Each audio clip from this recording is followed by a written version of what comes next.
Right now, delegates from across Wisconsin are meeting in Wausau for the annual state party convention. Political reporter Will Keneally is on the scene with the latest. Also, watch Cinta de Mai Festival celebrations in Stoughton, honoring Norwegian traditions during Norway's Constitution Day. And we're following how crews are still searching for a person Saturday after a sailboat capsized Friday night on Lake Monona. All that we know so far. That's all coming up on News 3 Now at 10. Good evening and thank you for joining us tonight. I'm Jalen Banks. A much calmer day across southern Wisconsin today after what was a pretty rocky end to the work week. Let's head on over and get a look at your first warn forecast with Chief Meteorologist Alex Harrington. Alex. And I got good stuff in the forecast for Sunday. Temperatures are going to be a bit on the warmer side than what we experienced today. We'll go mid to upper 60s and we'll see plenty of sunshine. The cool spots are going to be out towards Lake Michigan, but areas from Madison points off to the west towards the Mississippi River, mid to upper 60s as we go through the Sunday time frame. And that's part of three things you need to get out of the forecast. A seasonally cool night tonight, a little bit warmer and sunny on Sunday, but then we got a big rain on the way for Tuesday going into Wednesday. Overall precipitation chances are quite high in the widespread category. Coming up in Maine weather, we'll let you know when does that rain start, when will we see it peak, when will we see it end, and will it be accompanied with warm temperatures or cold temperatures? I'll let you know coming up. All right, sounds good, Alex. Thank you.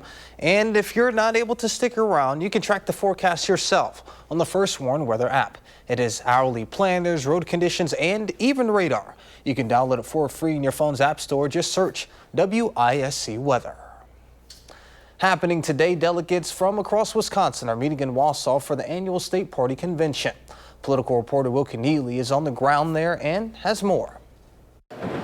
Yeah, Republicans are coming off a loss in this April's state Supreme Court race. So part of the work here up at the state party convention in Wausau is how to move forward. James said, we got our kicked. And that's true. You know why? Because we didn't vote. We didn't vote because we were squabbling amongst ourselves. It was a plea for party unity in Wausau as Wisconsin Republicans looked to reset after losing a crucial state Supreme Court race this April. The other problem is the disunity, the strifes, the squabbles within our county parties. We've always had them, and people are people. There's always power struggle, but I have to admit, in the 15 years since I entered this political process, I've never seen as many squabbles. Some of the speakers pointed to outside organizations that help the Republican Party on grassroots organizing as contributing to the discord. And I've been doing coalitional politics for over 30 years, so my attitude is always, we're better with more than with less. This is all as Republicans are looking to reset ahead of the race for governor next fall. Among the candidates rumored to be running, Northwood's Congressman Tom Tiffany. He spoke highly critically of the current governor. In Tony Evers, Wisconsin, kids can't read. Kids can't read. We have fallen behind Mississippi in terms of literacy, ladies and gentlemen. Now, on the other side of the aisle, the state Democratic Party will hold their convention in June. Reporting from Wausau, Will Keneally, News 3 Now. Will, thank you. Crews are still searching for a person Saturday after a sailboat capsized Friday night on Lake Monona. The Dane County Sheriff's Office said the boat flipped in the middle of the lake. One person stayed on the boat and drifted to shore while 3 others stayed with the kayak. The Madison Fire Department Lake Rescue Team was called to Olin Park around 8 p.m. after the incident was reported. One member of the group made it to shore. 2 of the people who stayed with the kayak were found clinging to it and were eventually rescued. Now, the 3rd person who stayed was not wearing a life jacket and is still missing as of Saturday morning. Search teams continue looking for the 3rd person who stayed with the kayak. The Dane County Sheriff's Office is leading the search. Now to Stoughton, where the community is celebrating Norway's Constitution Day all weekend long at their Cinta de Mai Festival. News 3 Now is a proud sponsor of Stoughton's Cinta de Mai Festival, and our own Michelle Renee Quinn shows us why you don't want to miss out. Hey Jalen, I'm here at the Stoughton Cinta de Mai Festival, where plenty of people have come to celebrate Norwegian traditions. Now, I'm about to show you the Viking game. This is a strongman competition where 40-plus men and women come out to show their strength. The Strongman Challenge has been a part of the Stoughton Festival for over a decade.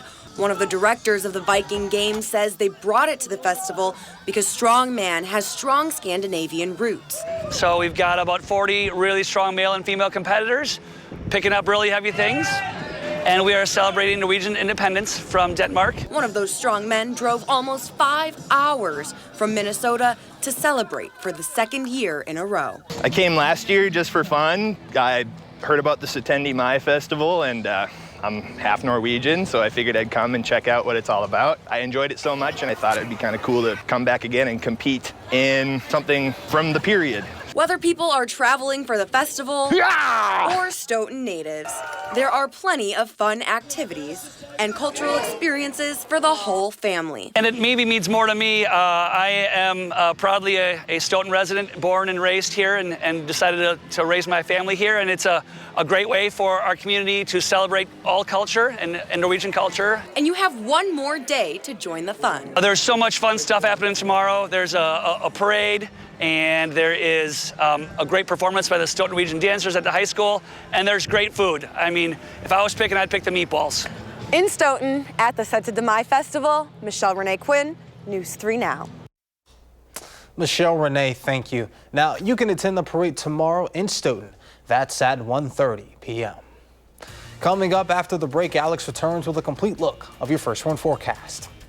And the president returned to Washington, D.C. last night, wrapping up a 3-day national trip to the Middle East. Willie James Inman is at the White House with details. And severe weather, including deadly tornadoes, have killed over 20 people across the Midwest and the Mid-Atlantic.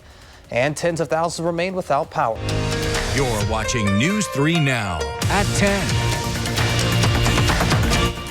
Breaking news into the newsroom just shortly. 20 people were hurt Saturday when a Mexican Navy training ship struck the bottom of the Brooklyn Bridge in New York City. Sources say 3 of the victims are in critical condition. The Mexican Navy says the ship sustained damage when it crashed. The cause of the crash is still under investigation. Emergency personnel are on the scene and responding to the incident. We'll continue to keep you updated as we gather more information. Tonight, President Trump is back in Washington after his Middle East trip, and he's quickly reasserting his influence.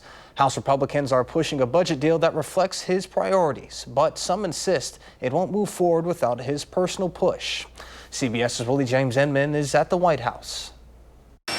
This weekend, President Trump warning the nation's largest retailer against raising prices. Posting on Truth Social, Walmart should stop trying to blame tariffs as the reason. He then added the retailer and China should eat the tariffs. The post comes 2 days after Walmart CEO Doug McMillon warned on a quarterly earnings call that prices may rise amid the president's trade war with China and other nations.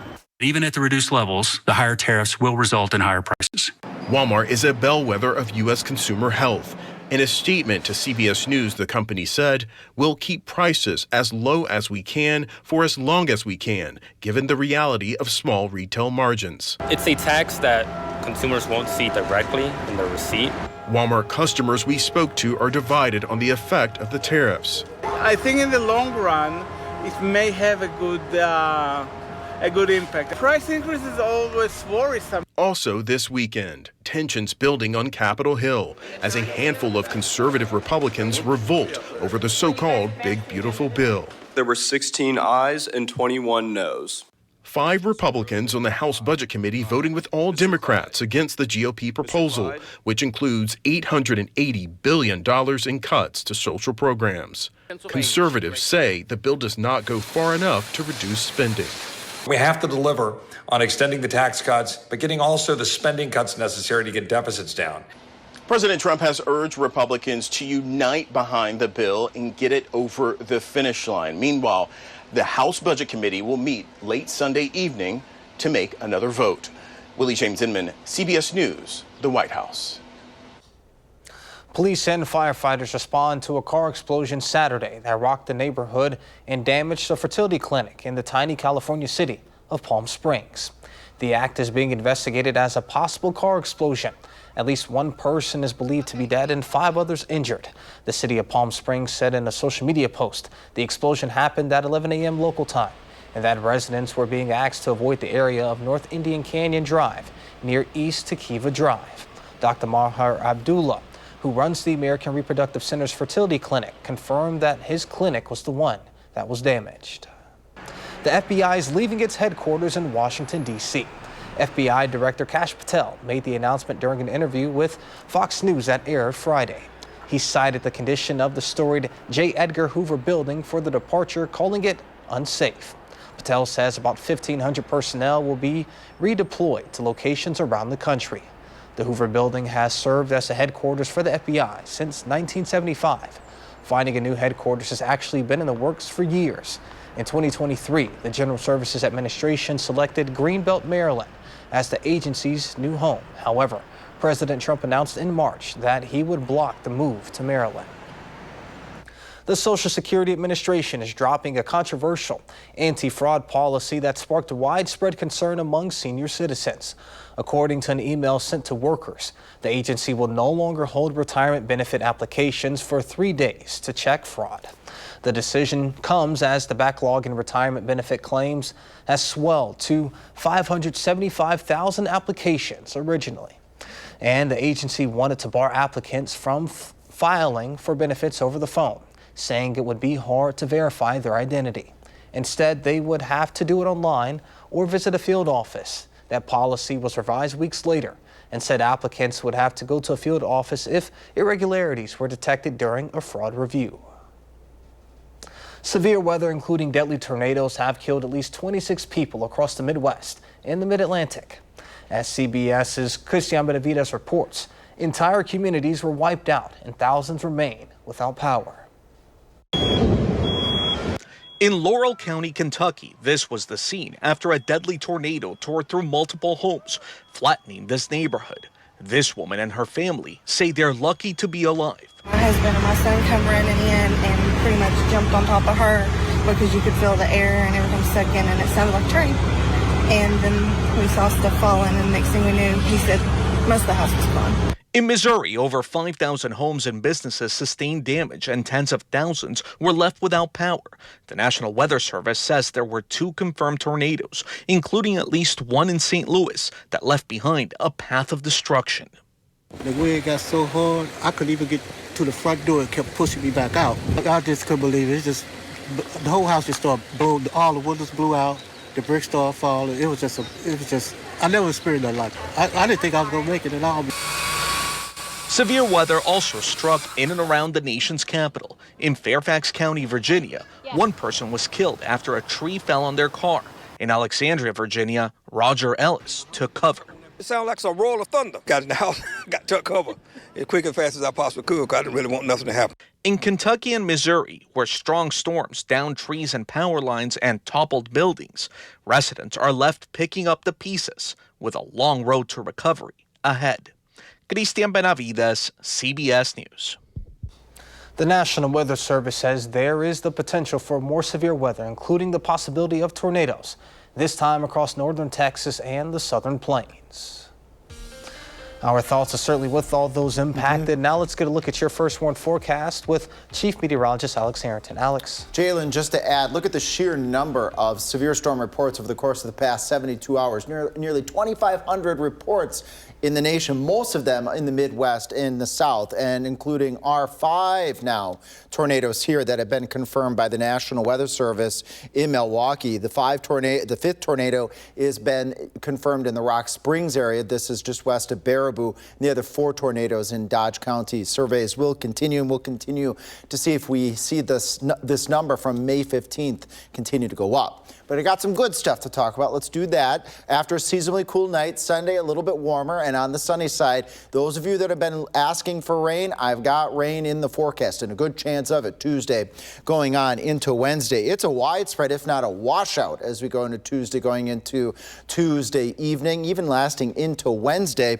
So let's track it here in just a moment. But the reason why this is so important is our drought monitor. Abnormally dry conditions have expanded further to the north again. We had made progress, and now we're seeing that progress retreat. We even see that moderate drought conditions expanding across the Wisconsin-Illinois border. But the rain starts to turn on later Monday going on into Tuesday. Tuesday, again, pretty much a washout. 6 o'clock in the morning, that morning commute, showers are already falling across southern Wisconsin. Even a couple thunderstorms as we go into Tuesday. Tuesday afternoon, Tuesday evening, and overnight. We are not expecting severe weather. Some folks on my social media were asking, are we going to get severe weather out of this one?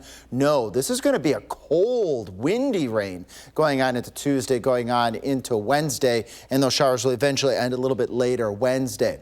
Good amounts of water, maybe an inch, maybe an inch and a half. We'll take it all, considering the drought conditions that you just saw moments ago. And temperatures staying below normal. That temperature on Tuesday, 49. No, it's not a misprint, and no, it's not your low temperature. The cold winds coming in off of Lake Michigan will bring in chilly temperatures Tuesday. That 60 might be a bit on the optimistic side. We might be in the 50s again as we head into Wednesday. Again, widespread chances for rain. The peak again Monday night going through the Wednesday time frame, and overnight lows tonight in the 40s and high temperatures in the 60s as we go on into your Sunday. And Monday will be just a touch on the cooler side as that weather system starts to draw in that cooler air, the upper 40s as we go on into Tuesday. And then as we go on into Wednesday, that weather system moves on out and we work our way up step by step as we head towards the following weekend with temperatures back up to where we should be. And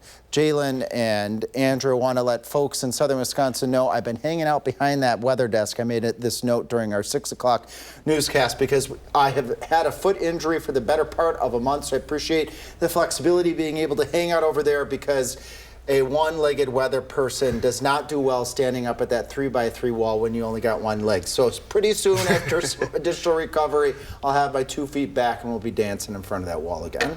All right, and I'm sure you probably won't be outside too much walking around because it's definitely the temperature's dropping quite a bit. Temperature's dropping Tuesday. Somebody also asked on social media, can I get a walk-in? No, probably not, unfortunately. But that was gorgeous weather by the end of the 10-day. You can get plenty of walking in. And I'm looking forward to getting back to walking again at some point soon. Yeah, with Loki. With Loki, yes. All right, well, sounds good. Thank you, Alex. What should we expect coming up in sports, Andrew? Well, coming up in sports, the Brewers' bats have been colder than the weather we may have had today in town, but could they turn it around against the red-hot Twins? We have the highlights next on News 3 Now.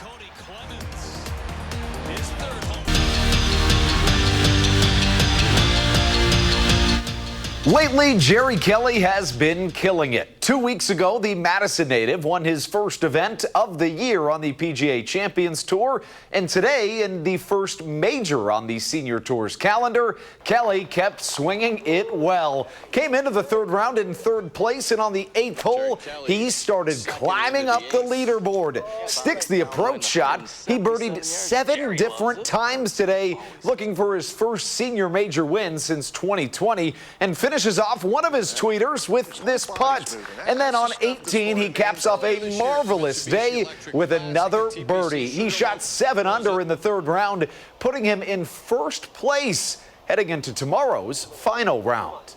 And speaking of majors, the PGA Championship was today, the third round of it, and Scottie Scheffler continued to prove why he is the best golfer on the planet. He shot 6 under par in the third round and 5 under par in his final 5 holes. Scheffler has a 3-stroke lead at 11 under heading into the final round. And heading over to the Alliant Energy Center, where Wisconsin men's hockey's former assistant coach, Marco Sicchi, hosted his annual Casting for Kids fishing tournament.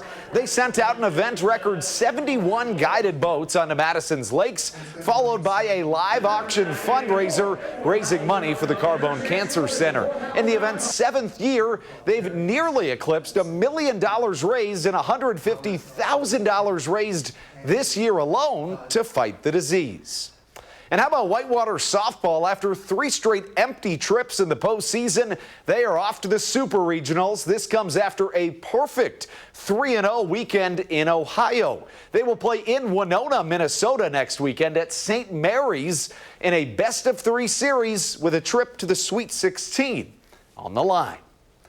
It has been bad news for the Crew. They've lost 6 of their last 8 and desperately needed a kick to get back on track today. They've already been held scoreless 5 separate times this month, and that would not change this evening. In the 5th, the Brewers behind 4-0, and the Twins' Cody Clemens at the plate.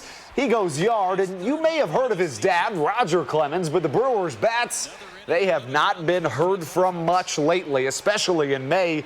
For the first time in franchise history, the Crew have been shut out 4 times in their last 5 games. That just doesn't happen. 7-0 the final score. And as for Whitewater baseball, they're off to their regional final tomorrow after an 11-inning walk-off thriller this afternoon. Dominic McVeigh, a Mineral Point native, notched the walk-off hit in the 11th, leaving the Warhawks 1 win away from the Super Regionals. Obviously, a really exciting day for Whitewater sports and the baseball and the softball field. You couldn't ask for much more. But when it comes to the Brewers, you could ask for a whole lot more right now. Shutouts don't happen that often in baseball. Teams just don't get shut out that often. They've been getting shut out at a remarkable rate lately. I believe I read something the other day that said that there's something like, I want to say 20-3 when they score 4 or more runs. Something kind of in that percentage margin. If they get just 4 runs, they're going to win a lot of games. Yeah. It's a pretty low bar, but right now they're not coming close to it, and it's a tough season right now for the Crew. What do you think needs to change? I mean, it seems as if they've got some pieces. You still have Christian Yelich, you have Jackson Churio, Bryce Terang, a few others, but is it just a lull that they're going through, or is there some significant changes they need maybe next year in order to get where they want to be? I think it would be that. You know, they lose some pieces this past offseason in Willie Adames, and they had a players-only meeting after a game a couple days ago.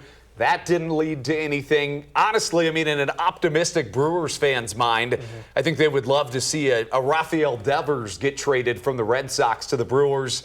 But a realistic Brewers fan knows that there's no chance that that's going to happen. Right now, I think this team and this group just needs to figure it out. Some good prospects in the pipeline for the Crew. But this year, it looks bleak right now. But if we know one thing about the Brewers, they'll find a way to somehow figure it out. Yeah. Right now, today, didn't look so good. Not looking too pretty. Well, I mean, like you said, they get hot, they find a way in. They play in a relatively, winnable, weaker division. So maybe if they could get hot at the right time, they can squeak their way in. Optimistically. All right. Well, sounds good. Thank you, Andrew. A final check of the first one forecast is coming up after the. Andrew's a pretty avid golfer. Is that safe to say? Yeah, not good, but avid for sure. So he's wondering, the next few days, is he going to be able to get back out? Tomorrow. Okay. Monday. Yeah. Not on Tuesday, not on Wednesday. We can even take a look at a graphic here to show you tomorrow's going to be sunny skies, and then the next graphic here will let you know, well, Tuesday, Wednesday, rain out, and then things will be drying out after that. All right. Well, sounds good. Thank you.